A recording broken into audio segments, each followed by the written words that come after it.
Hello folks, Reginald Scott here, and you join me at a very happy moment in my life because I've managed to find a corner shop that still does Power Malt, which is my absolutely favourite drink to drink while cycling. Let me just get rid of my bottle here. If I could describe it, it's like a pint of Guinness, ice cold, with a bunch of brown sugar in it. It is absolutely amazing. I was a big fan of Guinness previously, in my previous life, and the Power Malt hits the spot, absolutely. It's like a, like a Guinness is almost like a meal in a drink. Yeah, that's how Power Malt feels. So, fantastic. How are you guys all doing today? You all good? I'm out, the sun is shining today. I tried to go out the other day and record a video and it chucked it down with rain, so hopefully I'll have better luck today on today's subject. Let me just check the cameras are properly rolling.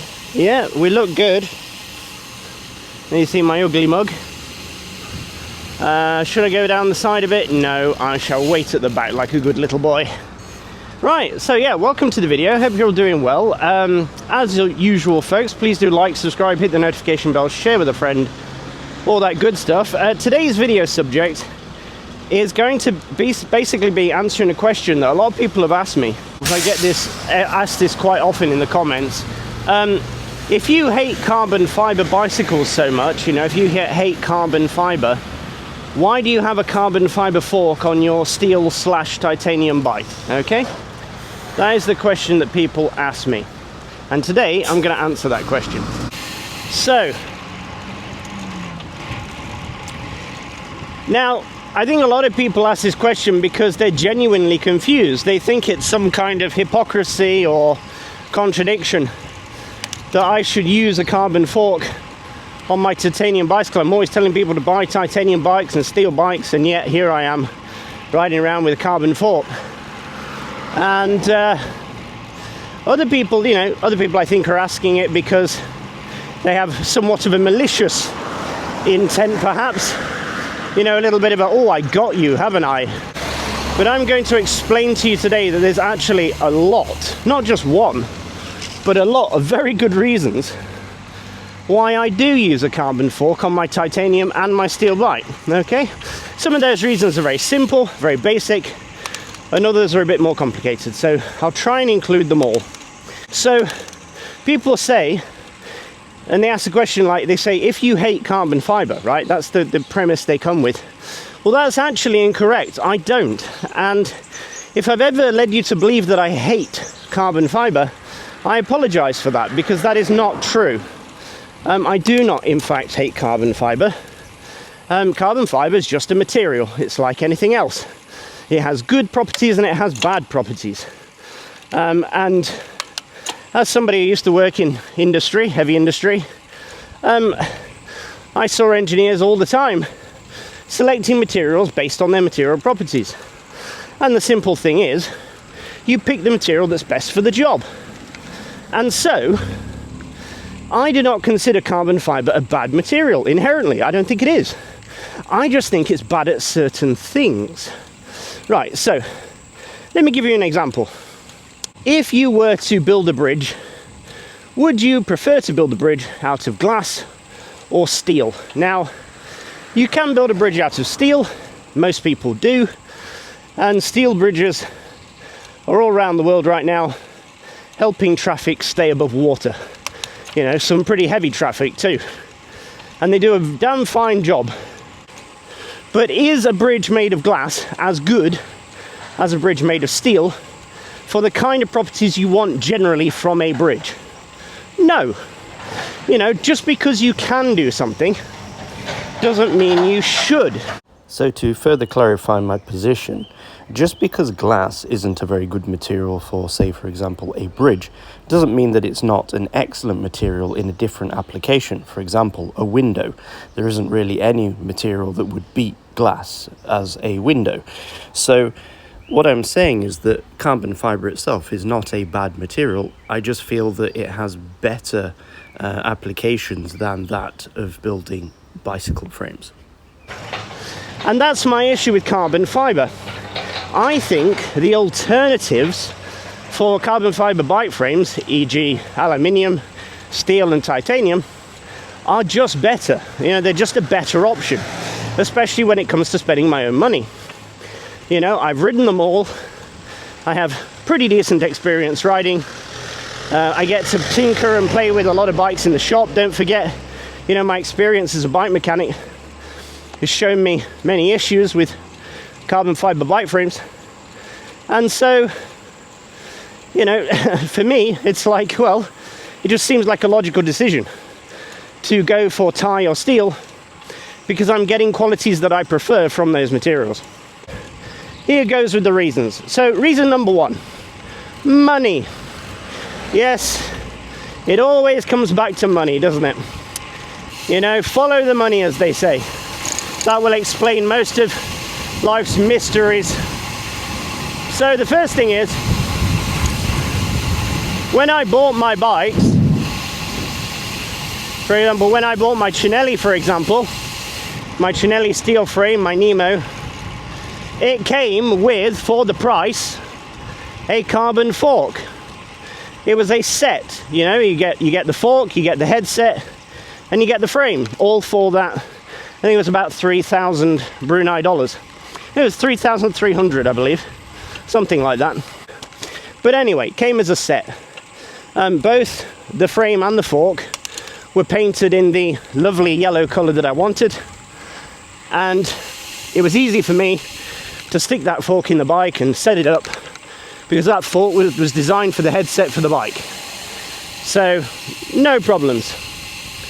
Now, I suppose I could have paid my $3,300 and then just thrown the fork away, right?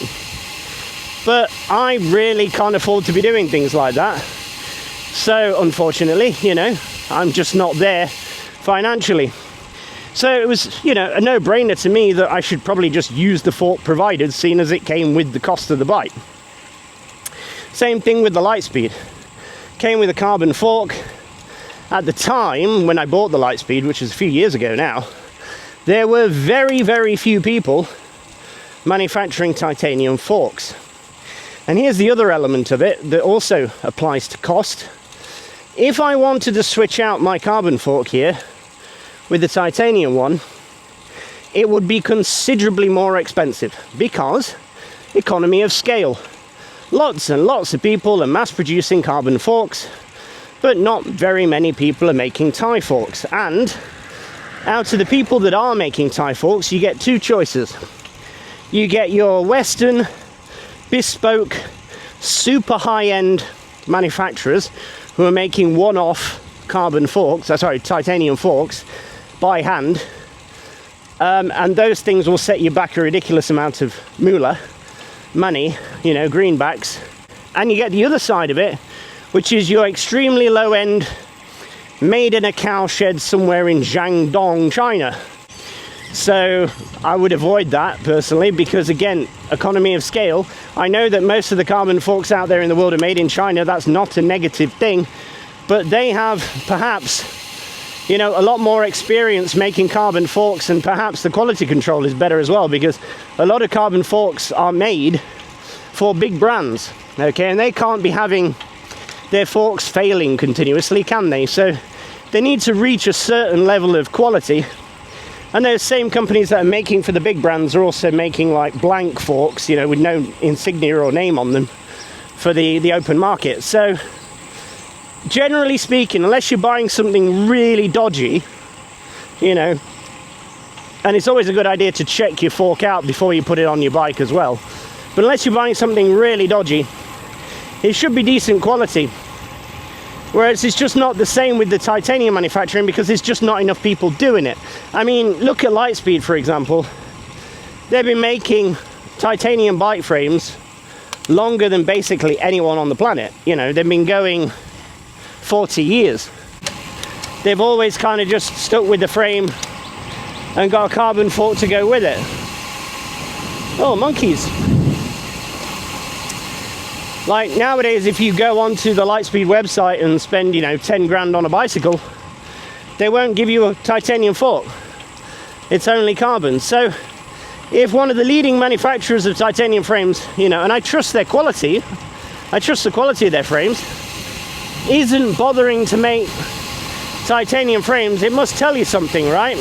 Sorry, titanium forks, I keep getting mixed up, keep interchanging the two words there, but yeah, they're not doing it. So why? Ask yourself why. And I think the reason is that because they're so difficult to make, it's very hard to make like a blade shaped titanium fork at the moment. 3D printing isn't there yet. Hopefully one day it will be, and that's something I'm really excited about actually. But the engineering just isn't there to make it easy to make a Thai fork. It's a very complex shape to make that's going to go through there's another monkey, quite a difficult series of pressures and exertions. And another issue I have is they're very heavy. I mean, I am a bit of a weight weenie, and although I understand that my titanium frame is going to be heavier than, say, the lightest carbon frames out there by a few hundred grams, I'm happy to deal with that because I get so much benefit from having the Thai frame. But if I were to switch to a titanium fork, the improvement to the overall bike would be minimal. You know, the cost, like I say, would be very high.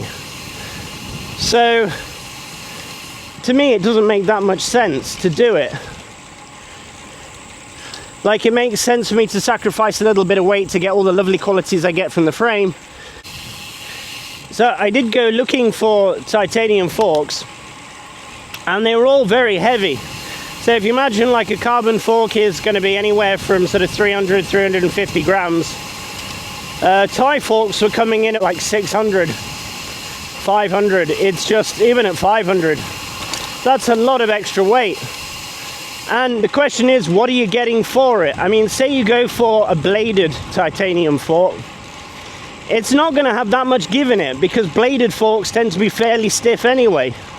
And to match this sort of modern looking Thai bike, I think a bladed fork really works. So I'd probably end up with a bladed Thai fork, and then basically the blade shapes are very rigid. So it wouldn't really improve the ride quality all that much, I think. If I went for a more traditional style fork, like a steel fork, you know, that's round tubed and very curved at the base, like you'd see on old steel bike frames, I think it would look incredibly out of place on a bike like this that has a modern headset. You know, it would just look really weird. It would definitely improve comfort. That would be, you know, there'd be a massive improvement in comfort. But at the moment, I don't really have an issue with that. And that's because I have a nice, relatively flexible bar on the bike that's also carbon. And the fork's not that bad, it's quite slender.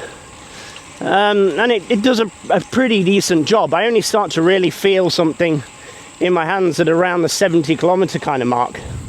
And as long as I keep changing my hand position and don't overly grip the hoods, usually I'm absolutely fine. So, I mean, actually, thinking about it, I'd be better off changing my carbon bar for a titanium one, because that would help with vibration dampening more, I think, than just switching the fork because of the direction. If you imagine the fork is pointing downwards, so the impacts are traveling directly up the blades, whereas with a bar, it's on its side, your weight is on the ends of the bar like this, so everything that hits in the center of the bike comes up through the middle of the bike. The bar can flex on both sides, so the bar probably does a really good job at deadening out those vibrations. And like I say, if I really wanted to switch something, I could switch to a Thai bar, and a Thai bar is going to add way less weight because there's way less machining involved in a Thai bar, right? It's just a tube that's been bent. Whereas with a fork, there's tons of welding in it. Now, with advancements in 3D printing, I'm sure at some stage a mass-produced 3D printed titanium fork which is of equal weight to that of a modern carbon fork is physically possible. And if that becomes a reality, then I will reconsider my options. But at the moment, just doesn't make that much sense. Now, another thing actually, which I know a lot of people probably won't have contemplated about this scenario with regards to, you know, a metal bike frame and a carbon fork. Basically, if I get involved in a crash, say for example I'm riding down the road very, very quickly and I don't see a pothole, a deep pothole. My front wheel goes into the pothole and stops me dead, right? All the energy transfer will be up through the fork, and then it will go into the headset of the bike, and it will go into the head tube of the bike, and it will put an enormous strain on the junction between the head tube, the top tube, and the head tube and the down tube, right? So that junction there at the front is going to be put under enormous pressure in a frontal impact crash, basically. So if I run into the back of something, which I have done before a couple of times in my life, and or if I go into a deep hole or smack into a curb straight on or something like that, right? So frontal impact crashes. Now, if my fork is made of a material which is equally as strong as my bike frame, then the potential for the damage to get transferred directly to the frame and the frame to then fail as a result of that impact is higher than if my fork is made of a weaker material. And here's the thing, carbon forks are significantly stronger than carbon bike frames. Okay, let me explain this. So if you've ever cut up a carbon fork, and I have, what you will notice is that both the steerer tube, the crown of the fork, so that's the connection between the steerer tube and the blades of the fork, and the fork blades themselves are made out of substantially thicker carbon fiber than most carbon fiber bike frames are made out of. So the tubes on your carbon fiber bike frame are probably anywhere from a millimeter thick to less than a millimeter thick sometimes. You know, they can be very, very thin. Whereas fork tubes around the steerer, they're over 2 mil thick. Around the crown, they're, you know, really thick. Around the crown, it's basically solid carbon fiber, you know, like a couple of centimeters thick. And the forks themselves, the fork tubes themselves, they can be, you know, 3 mil thick sometimes. So the carbon fork is significantly over-engineered, and it's over-engineered because it needs to be as safe as possible, as strong as possible. It's the thing that's going to take the majority of the impacts while you ride, just like that. Now, a really strong carbon fork, hopefully, is not as strong as a really strong titanium bike frame. So again, the same scenario. I hit something kind of like head on, and what in theory should happen is the fork will fail. And by the fork failing, hopefully, that will save the frame. And the reason why I want that to happen is because at that point I've already crashed. So it makes no difference to me from a safety perspective. But this road here is actually belonging to the sister of His Majesty the Sultan of Brunei. It's her house. This is on the way to her house. I actually came here the other day to visit. I'll explain that story in a moment, but I'll just finish my thing about the fork. I think I should probably turn around at some point, because there are palace guards at the front, and the palace guards do have guns. I don't think they'll be too jumpy, because Brunei is really chill. It's a really chill place, so I don't think they're just going to gun me down or anything, but I don't want to annoy them, so I'm going to turn around just before the gate, so that I don't end up upsetting anyone. You never know, they might even send a car out to question me, so we'll see. I guess they don't often get unexpected visitors. Here we go. Yeah, anyway, that is the main entrance to the sister, I believe, of the Sultan of Brunei. So there we go. Massive house, massive grounds and complex. I'll tell the story of why I was in there the other day in a moment. Anyway, so yeah, so that will fail. The fork will fail, and the frame will hopefully not feel those pressures, okay? And as a result of that, the frame should be saved. Now, why do I want that? Well, because I can buy a carbon fork for a couple of $100, but the frame cost me $6,000. So, well, it didn't actually cost me that, but that's the buying price of one of these frames, right? Excuse me, $6,000. That's the power malt coming back up. Got a bit of a hiccup there, a bit of a burp. Yeah, so what would you rather lose? Would you rather lose something that costs $300 or $200 or $6,000, right? That's your choice. Now, if I had a tie fork on here, the tie fork would be significantly overbuilt, over-engineered in comparison with the frame. And that would make the titanium fork significantly stronger than the frame. Now, even if I'd paid $1,000 for the tie fork, which is not unheard of, they can be that expensive, I still rather lose $1,000 than $6,000. Plus the fact I can't replace this frame, it's irreplaceable. They don't make them anymore. So you can see where I'm coming from here, right? It's a logical trade-off. I'd rather have a failing carbon fork than a failing tie frame. Now, this area here is Juradong Park. It's a massive amusement park. Before I came to Brunei, it used to be free. You could actually, the Bruneians, it was all free. They could come and ride on the merry-go-rounds and the whatever, you know, roller coasters and stuff. It was all absolutely free. Now it costs about 20 or 30 bucks, I think, per person. It's not bad. It's not Alton Towers, but it's pretty good. Just speed up a little bit, let this guy go. There we go. So yeah.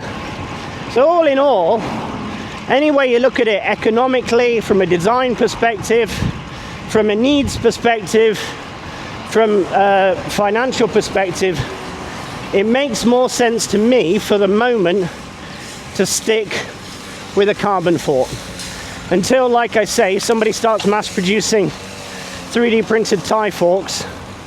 I'll stick with the carbon. And it's not because I think carbon is a better material than titanium. In general, it's not. And just to re-emphasize, if you haven't heard, because I have mentioned this a lot of times, but I'll just go over it again. The reason why I don't think carbon frames make nice frames is I find them uncomfortable, generally speaking. They're far too fragile. Like, you know, you spend $6,000 on a carbon frame, you drop it once, and potentially you can ruin the frame, right? And people always say, oh, but you can repair them. I don't want to repair it, right? I don't want to repair it. If I have to repair it, that means it's broken. I don't want it broken in the first place. I'd much rather have a scratch or a dent on my tie frame than a cracked carbon frame. Even after a repair, I still wouldn't fully trust it. So this area is the sort of the Royal Park and the road to the private hospital here, and this is where His Majesty and the royal family and anyone who's interested play polo, you know, the horse polo kind, not water polo. And they ride around on horses and things. You might even see someone riding around today. Although it's quite late in the morning, it's getting pretty hot, so they're probably packed up. Here, look, this is the horse stables area. If you're interested in horses, I've got a video actually I want to do on the subject of horses. Actually, changed my mind, I'll go this way. Right, so we're gonna go, maybe we'll get to the beach from here. So yeah, that's another thing, that's another reason. And then carbon frames, the bottom brackets are usually terrible because carbon frames are molded, whereas metal frames are machined. Machining is a better process than molding, in my opinion. You get more accuracy, you get a finer quality of object at the end of it. You know, more precise piece of equipment. I'd much rather have something that's been CNC machined or cut on a lathe than something that was slapped in a mold. I've got plenty of customers who've crashed their tie frames and they've just got right back up and carried on riding and no issue. I was chatting to Giovanni the other day about his tie bike. He's got a T1 like me, T1 SL, and he said he was involved in a bad crash, and he's almost certain that it would have resulted in the bike being a write-off if it had been made of carbon. So there you go, folks. Those are my reasons why the moment I use a carbon fork. Here's the beach. If not, I shall say thank you very much for watching. Been an absolute pleasure, as per usual. Have a lovely day, and of course, when you're out riding, please do stay safe, and I shall see you in the next video. Bye-bye. Right. There's the sea.